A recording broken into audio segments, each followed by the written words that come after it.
Hi, this is Paul. A lot has happened this weekend in the wonderful world of Jordan Peterson watching. And so I'm going to talk about the rush to thought and a little bit of the masculinist today. Someone sent me this opinion piece by Ross Dothought. I listened to him the other day and still don't know how to say his name. But on Jordan Peterson, he goes into this essay. He goes into a lot. He mentions C.S. Lewis, and if in fact my conversation with Peterson happens this Wednesday, C.S. Lewis is definitely on my list in terms of conversation with him. But he goes into C.S. Lewis, some of the recent things, including the Scott Alexander piece that I posted last week, and he goes into a number of those things. Now, one of the person who sent this to me made a comment about it seemed like Duthought didn't have a very well-rounded picture of Peterson, and I think that will be typical of high-status people. One of the things that I've been thinking about with respect to Peterson is that hierarchies filter as much as they give access. And one of the things that I've learned through my own little Jordan Peterson journey on YouTube has been I have learned so much from I've gotten a little behind lately in the YouTube comments, but I have learned so much from commenters and from emails and from having lunch with people and from hearing your stories. I've learned an incredible amount about all kinds of things. This has been just incredibly resource rich. The number of people who have approached me or sent me something, and I can't even keep up with all of it necessarily. But what I've been impressed by this is that, again, this is to a certain degree, I'm fairly low status here. I don't have, I get one or two emails a day or so from strangers. But, this is fairly low status. And so the amount of stuff coming in is manageable for the most part. And that also means it's relatively unfiltered. It's obviously biased in terms of the things that all of the different elements of this conversation have. If you're a Jordan Peterson fan, usually if you're a male on YouTube, if you're of a certain age, so on and so forth. Although I've had a lot of interesting comments and conversations with women too.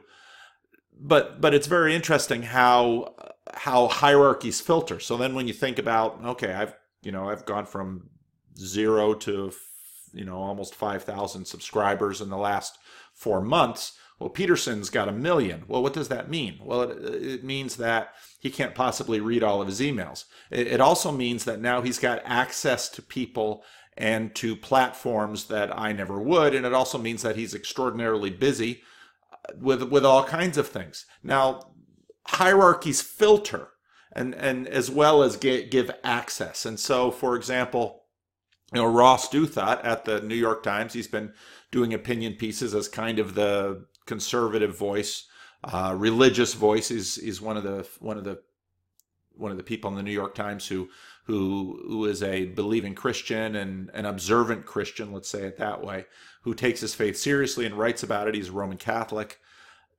and came to Roman Catholicism via, well, you can, if you dig up on the internet, you can hear Dothought tell his story. But how much Jordan Peterson does he actually have time to listen to? And I know many of you watching this video have watched, tens, dozens, even hundreds of hours of Jordan Peterson. And so your knowledge of him is not only extensive, you've also absorbed it deeply. Now, many people like Dothought will write a piece like this, and he skimmed through the book. And this is again where the media matters in terms of, did you learn about Jordan Peterson from the videos? Did you read his book? Are you getting your information about him from the other little YouTube hashes that have been put out about him? What is the access? And so Duthought's piece here is I thought it was okay. What I thought was interesting was that, again, he's read the Micah Meadowcroft piece and the Scott Alexander piece, both of which mention C.S. Lewis. Now, for Dothought, he wrote a book, Bad Religion, a number of years ago, which was actually quite a good book. I read it, and he talks about Oprah being basically the high priestess of American. I'm not sure if in that conversation he uses moralistic therapeutic deism, but he goes into that. And so Dothought is not a novice when it comes to the American quasi-religious scene, and in some ways I could understand why he would associate Peterson with that milieu. So he walks through this, and finally he just kind of ends on the question of what will happen to Peterson's followers. And this obviously for me has been a big motivation in terms of my entry into this conversation, both in terms of meeting Jordan Peterson fans face to face, starting the meetups, doing lunch with a number of them. Peterson clearly is committed to helping those who listen to him have a better life. And you can hear that in his videos again and again. And sometimes when people come to me with just the tiny little low resolution snapshot of Peterson that, Peterson is shilling toxic masculinity, then I'll show Jordan Peterson crying with a British interview breaking down when he's talking about how he's been able to help young men. Now, most people's definition of toxic masculinity is that toxic masculinity means men don't cry. Well, Jordan Peterson, he's breaking down in his interviews, he's breaking down on stage, he's breaking down, and he's recording his audiobooks, for Pete's sake. This is not a guy who is unable to show emotions, both what might be characterized as strong and weak. And so, and I'll often tell people, no, I think Peterson is actually quite balanced with a lot of this stuff.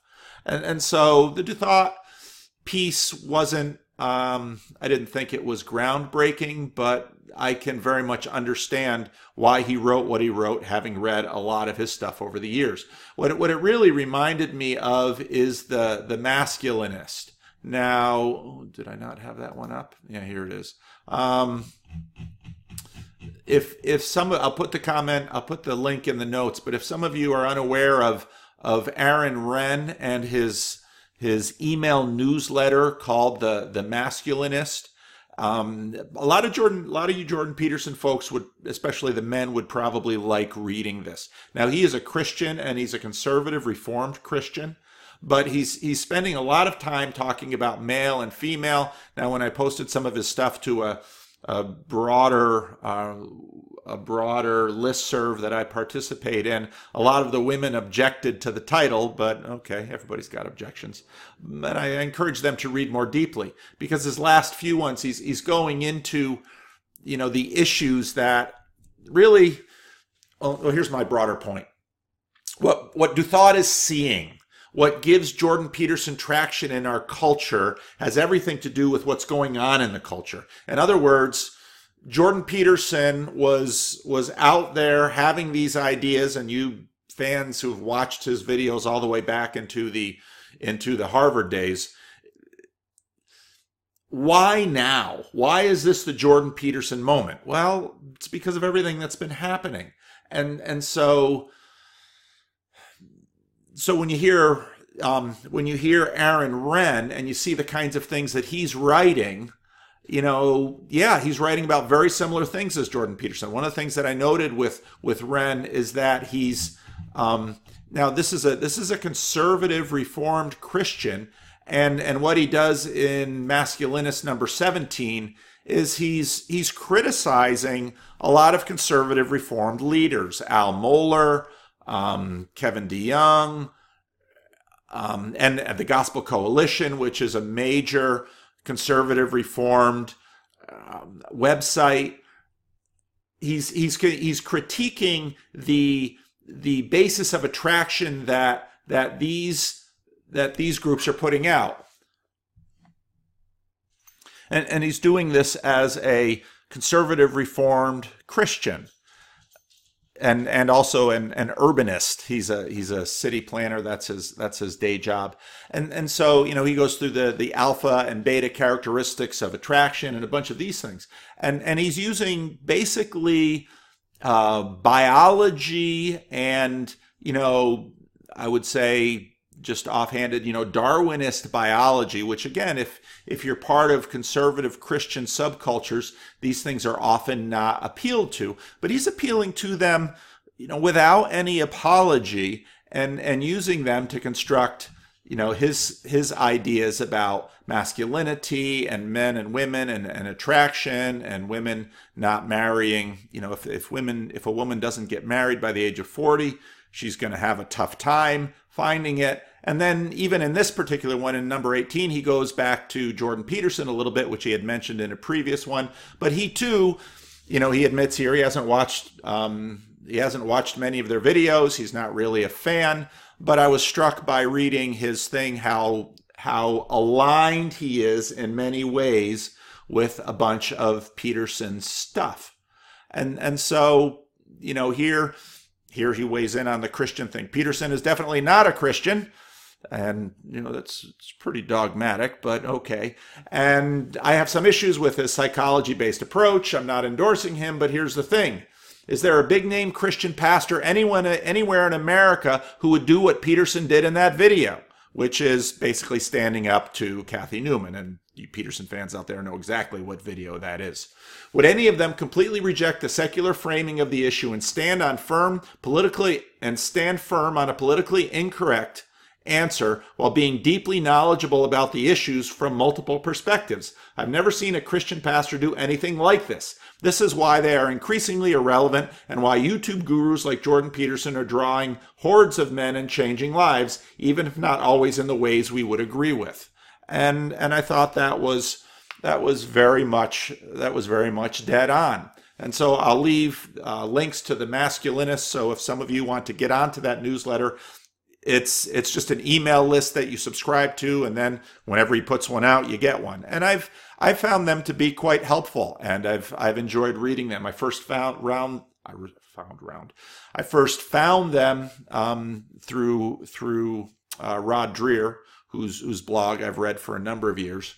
And so, very interesting. And I thought that was interesting, especially compared to, let's say, Nicholas Kristof's Easter opinion piece. And I'm thinking about maybe doing a little video on Jordan Peterson's opinion piece in the Times of London that also came out this weekend. But, Kristof's opinion piece was just, how bad women have it in the Bible and how bad women have it in Christianity and how bad women have it everywhere. And it's like, okay, but both DeThought and Aaron Renn make the point that of the major religions, Christianity has been, male absence and female energy has also been the story, albeit less starkly and dramatically, of Christian practice in many times and places since. Today, most Christian churches and denominations in America, conservative as well as liberal, male-led and female-led both, have some sort of gender gap,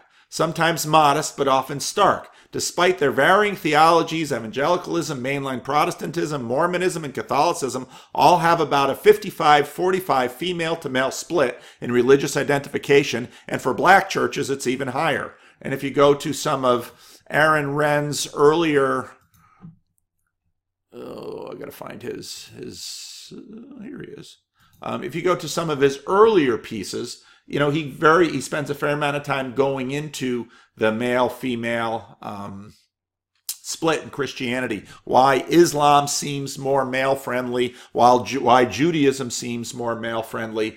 And even despite this, and despite the numbers, you've still got a lot of opinion pieces like Kristof wrote, where he just says, the church is terrible to women. Well, why do women outnumber men across the spectrum and almost everywhere in the church? So these are good conversations to have. And again, the Masculinist, I think quite a few of you out there might enjoy him. So I'll put him in the notes.